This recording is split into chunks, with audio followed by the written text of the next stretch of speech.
You ask Tiger to calculate. This deals with the order of operations. The final result is 14. Let's solve it step by step. We begin by calculating the expression inside the parentheses. Perform any multiplication or division, from left to right. 2 times 2 equals 4.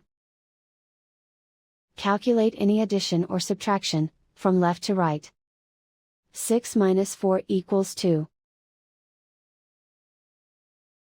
Perform any multiplication or division, from left to right. 4 times 2 equals 8. Calculate any addition or subtraction, from left to right. 5 plus 8 equals 13. 13 plus 2 equals 15.